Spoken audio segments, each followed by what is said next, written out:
El Ancasti Podcast. El león herbívoro.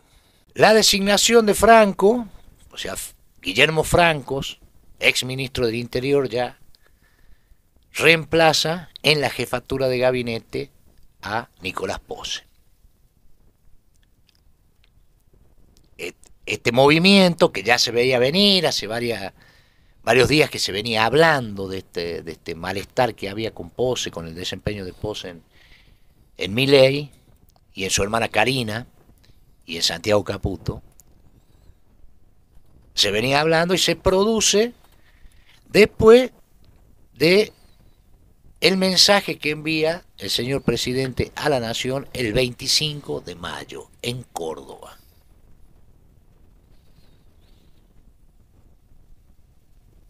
Ese mensaje tuvo características singulares en el marco de lo que es Milei, del perfil que tiene, de las características del personaje. Fue un mensaje de tono muy conciliador, donde habló de armar un consejo de mayo, ya que no pudo celebrarse el pacto porque no está aprobada la ley base, un consejo en el que estaría aparte de un representante del gobierno nacional, un representante de los gobernadores, una representación de la Cámara de Diputados de la Nación, una representación del Senado de la Nación, del sindicalismo y de los empresarios. Vengo aquí a abrir los brazos, dijo el presidente. Ninguna divergencia puede estar por encima de los intereses de la patria, como aquellos hombres de mayo. Un discurso raro. Después de una semana muy intensa, que había estado caracterizada o tramada por la pelea con el presidente español Pedro Sánchez y el espectáculo musical literario del Luna Park, donde se dio el gusto de cantar, y fue como una suerte de catarsis, y a partir de allí el mensaje pacificador del 25 de mayo, que cierra ayer con la designación de Guillermo Francos, el reemplazo de Nicolás Pose en la jefatura de gabinete por la figura de Guillermo Franco.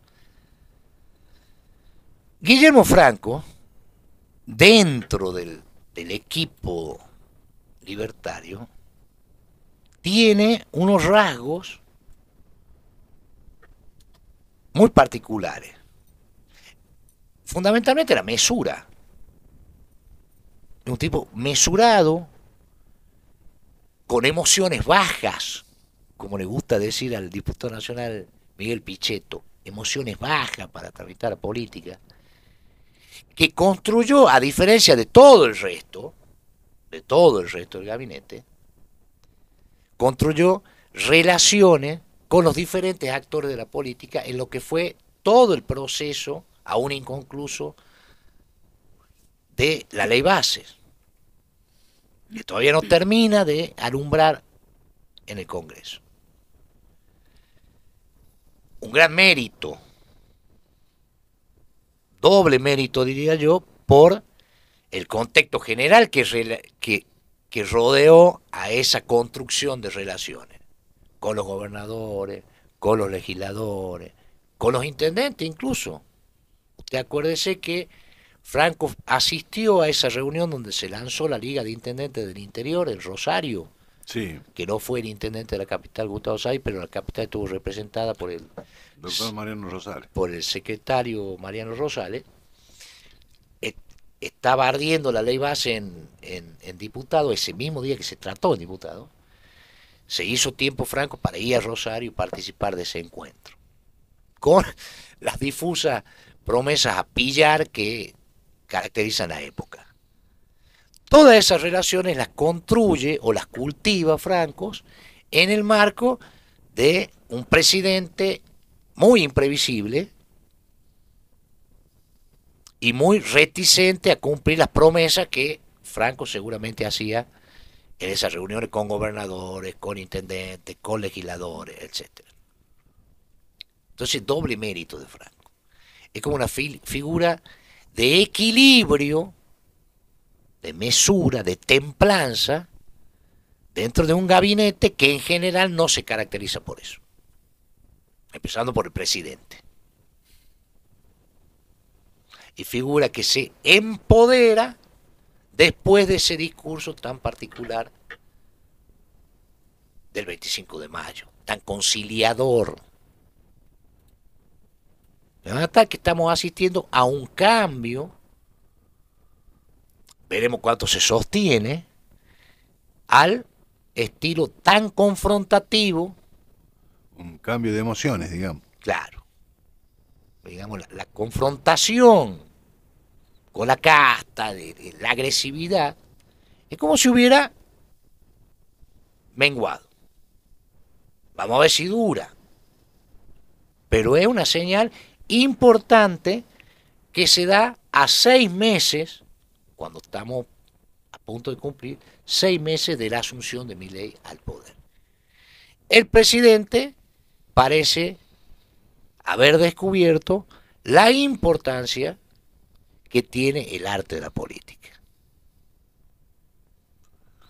En un gobierno que, si uno lo ve en perspectiva, tiene un pilar sobre el que se sostiene. La gestión directamente se circunscribe a cerrar las cuentas, que dé superávit fiscal, por eso Toto Caputo es el rockstar de la... y la comunicación, obviamente. Pero el resto de la gestión, salud, educación, asistencia social, está paralizado. Y es lo que señala, antes del discurso de Milei en Córdoba, lo que le señaló el arzobispo de Buenos Aires, García Cuerva, en el Te Deum, en la homilía del Te Deum. Es decir, no se puede sostener esto, no considerar lo que la gente está sufriendo, en nombre de una prosperidad o un bienestar que va a alumbrar en el futuro. Hay que tener en cuenta eso. Entonces asistimos a un viraje, repito, con toda la reserva que conviene hacer, dadas las características que tiene el presidente. Es como que hay una resignación, no digamos derrota, para que no se enojen los libertarios, pero sí una resignación, una admisión de la ineficacia de las estrategias que se vinieron aplicando hasta ahora para controlar a lo que se denomina la casta política, donde el Congreso de la Nación, en este proyecto, en este trayecto que va desde diciembre a junio, que vamos a empezar en estos 6 meses, ha demostrado tener una centralidad y le ha contestado en gran medida a Milei, que asumió el 10 de diciembre, usted se acordará, Paola, de espalda al Congreso. O sea, asumió en el Congreso y después su discurso inaugural fue ante la multitud que se había congregado para escucharlo y de espaldas al Congreso, que era el nido de rata. Los gobernadores, los degenerados fiscales. El sindicalismo, la mafia sindical. Empresario, prebendario. Bueno, a todo eso, mire, dice, formemos un consejo, que se va a llamar de mayo, ya no por la fecha, sino por los principios que Milei le asigna a la revolución del 25 de mayo de 1810. Un cambio muy significativo que parece estar generándose en este momento, a 6 meses. Es como que se reiniciara la gestión. ¿Para volver a dónde? A diciembre. Cuando Milei gana en diciembre, estaba clarísimo cuál era el problema principal que todavía tiene, que era la hiperminoría, y es la hiperminoría en el Congreso. No tiene el tercio. Hablamos en algún momento de lo que decía Andrés Malamud, el analista político, el politólogo Andrés Malamud, cuando decía, no tiene el escudo contra el juicio político, que es el tercio. Por supuesto nadie está hablando de que le vayan a hacer juicio político al presidente, pero no tiene ese escudo. Y no ha logrado, a lo largo de todo este periodo, forjar relaciones estables con ningún sector ajeno a la libertad avanza.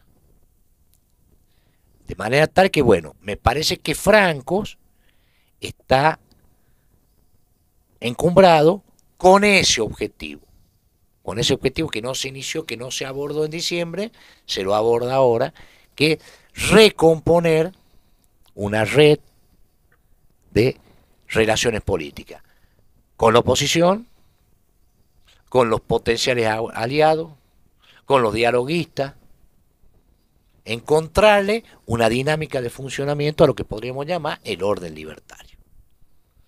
Y a lo largo de todo este periodo nosotros fuimos marcando en este espacio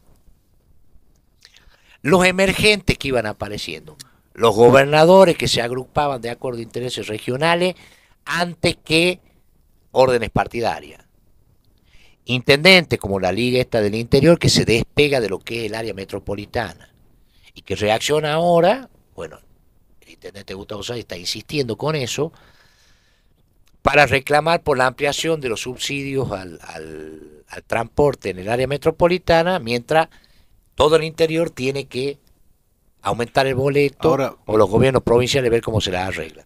Te consulto, a partir de esta designación, este cambio de gabinete, que llevaba adelante las conversaciones con los gobernadores, era Franco, y también con el Congreso. Ahora, ¿qué va a pasar, digamos?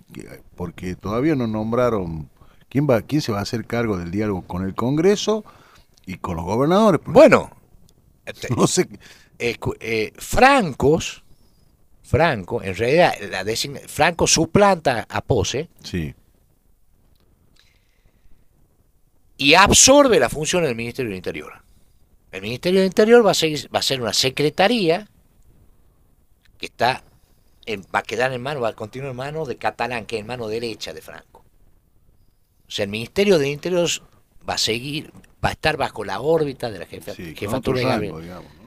De gabinete. Claro, pero la función va a seguir siendo de Franco. O sea, la función que vino desarrollando hasta ahora, esta trabajosa, ardua, orfebrería política sobre gobernadores, legisladores, dirigentes, intendentes, que Milei se encargaba de agraviar permanentemente, esta función de atenuar, amortiguar el impacto emotivo de la agresividad presidencial, la va a seguir teniendo. ¿Qué tiene y cuál es el significado de esta designación? Que Franco suma herramientas para trabajar en esa negociación. El jefe de gabinete es el que controla el gabinete. Va a tener mayor libertad o margen para asignar partidas. Va a manejar, por ejemplo, el tema de la obra pública, importantísimo para empezar a acercar o a cortar con los gobernadores. De manera tal que lo que vemos acá es una adaptación de los libertarios a la circunstancia política. Se ha perdido, entre tanto, un tiempo valiosísimo. ¿Por qué? Porque mientras Milei insiste en que es el ajuste más importante de la historia de la humanidad, el superávit fiscal, la licuadora, la motosierra, o sea, se envanece de eso, se jacta de eso ante el mundo y ante el país. Y la gente no ve los resultados, digamos. No hay resultado. Y va de a poco atenuándose o mermando el potencial de penetración del discurso.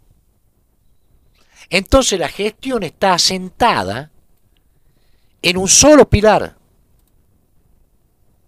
político, que el magnetismo de la figura de Milei. el carisma del presidente. Usted fíjese, la gestión en general. No, he escuchado algunas encuestas nacionales y es tal cual. Se Entonces le pasa sostiene, cualquier cosa al presidente, cualquier inconveniente que tenga esa estabilidad en las expectativas de la gente, que sostiene la buena imagen que tiene, mire, que también tiene imagen más 40 y tanto por ciento. sí, No es que sea todo bueno. no, no. Cualquier turbulencia allí va a poner en riesgo todo el programa libertario, todo el gobierno libertario. Porque no hay figura que lo... Obviamente no hablamos de un reemplazo, pero sí de que vayan sosteniendo la gestión del gobierno. Pose es el primer fusible importante que salga en una administración que se ha caracterizado por no cubrir cargos importantísimos del esquema burocrático para el funcionamiento de la maquinaria estatal, por una alta rotación en esos cargos, un funcionario que duraba una semana y lo sacaba, y todo estaba a cargo de Pose, que acumulaba encima funciones, era como que él concentraba. Y entró en cortocircuito con el núcleo duro, muy amigo de Milei Pose, de años. Y entró en cortocircuito con el núcleo duro, la mesa chica, ultra chica, la mesa ratona del Presidente. que es Karina Milei y Santiago Caputo. Eso determinó su caída para darle un nuevo impulso al gobierno. Un fusible importantísimo porque era un hombre de extrema confianza de Milei. Reemplazado por este Guillermo Franco, que tiene estas características que yo le señalo, diferente a la de otros personajes del gabinete, más sereno, más mesurado, dialoguista, negociador, componedor. Pues Milei dice, yo no negocio, negocio objetivo, la negociación es casi una traición para Milei. Bueno, eso parece haber cambiado. Y habrá que ver cómo evoluciona esto. Se pedalea los plazos del pacto de mayo para volver a diciembre. Es decir, bueno, sería revertir el efecto político de ese mensaje inaugural de Milei que dio de espaldas al Congreso. Entonces ya no hay más casta, ya no hay más degenerados fiscales, ya no hay más nido de rata, ya no hay más mafia sindical, ya no se generaliza. Habrá casos puntuales. Entonces es muy importante lo que ha pasado este fin de semana y ayer. Es un cambio en el estilo que habrá que ver cuánto se sostiene y habrá que ver qué logra construir Franco. Porque entre tanto, ¿qué ha pasado? El mensaje del 25 de mayo, el pacto de mayo, ¿cuál era la función que iba a cumplir en la narrativa épica de los libertarios? En ese guión que, digamos, tiene su núcleo en una marcha, en un sacrificio del pueblo argentino para ir hacia un destino de grandeza, que tiene todos los puntos de contacto con la gesta mosaica y de los judíos a través de los 40 años del desierto.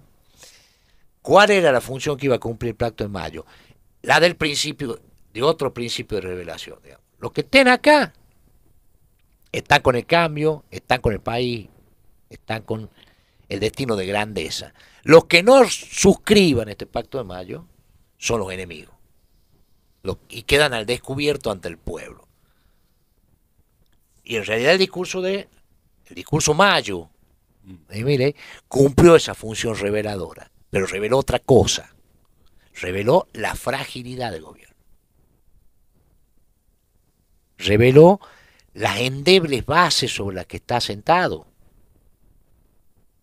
Repito, que es la fascinación que en una importante parte de la sociedad Milei genera y una esperanza que se sostiene.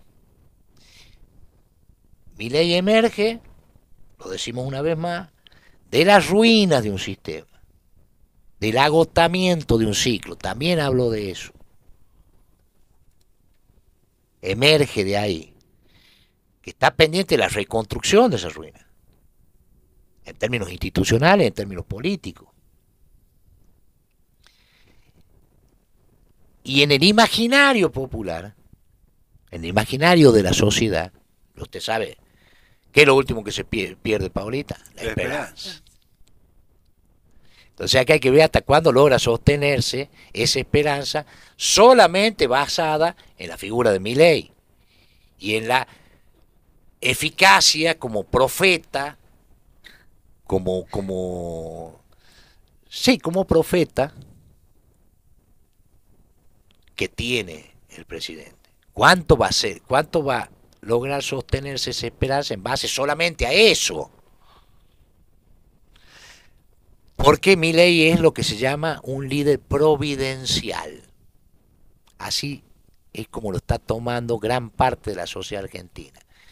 Ocupa el lugar de la providencia. No hay razón para adherir a Milei. Toda una cuestión de fe. Ocupa, exactamente.